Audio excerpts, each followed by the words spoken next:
안녕하세요, 지아입니다. 여러분, 국가로 나나바이모노, 나나바이모수에는 코리아마 가정의 달소비로 땀마타바래. 가정소라가로 여러분도 띠래 가족네 신도레 스갈롱이보노. 가정소라가로 도의 가족들 피때 아포아 아메마리아 뒤두네데 디 아따이 임용니고 가정노 코라 피바래. 그래서 나나바이모 미다줄라 아니네 땀마타라보노. 발로 뒤로 땀마타라래 소에노 나나바이네 마 미다줄네 따사이네 니두니메데 အများကြီးရှိလို့ပဲဖြစ်ပါတယ်။ Okay ဒါဆိုရင်ဒီလိုဘလို့နေတူးနေမြက်လေးရှိမလဲဆိုတာကိုဒီနေ့တူတူလေးလာကြည့်လိုက်ရအောင်နော်။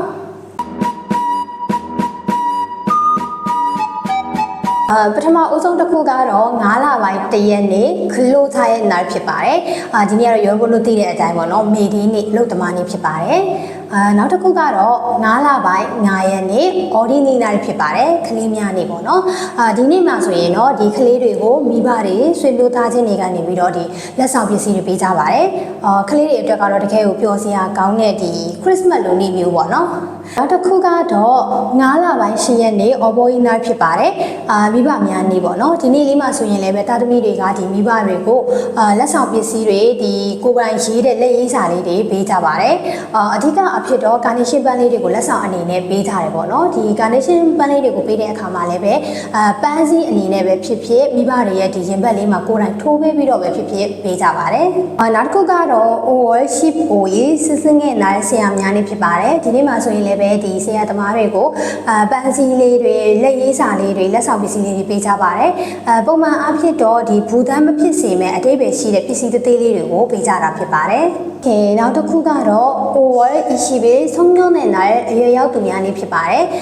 အဲ့ဒီနေ့လေးကတော့ဒီ19နှစ်ပြည့်သွားတဲ့လူလေးတွေကိုအရွယ်ရောက်သွားလို့ဂုဏ်ပြုတဲ့နေ့လေးဖြစ်ပါတယ်အဲ့ဒီနေ့လေးမှာဆိုရင်တော့ဒီအရွယ်ရောက်သွားတဲ့သူလေးတွေကိုမိဘဆွေမျိုးတငယ်ချင်းတွေကနေပြီးတော့လက်ရေးစာလေးတွေရေမွေးလေးတွေစားတဲ့လက်ဆောင်ပစ္စည်းလေးတွေပေးကြပါတယ်အဓိကအဖြစ်တော့အသက်20တဲ့ဝင်သွားတာကိုဂုဏ်ပြုတဲ့အနေနဲ့နှင်းစီပန်းအပွင့်20ကိုပေးလေးရှိကြပါတယ်နောက်ဆုံးတစ်ခုကတော့ over ishibe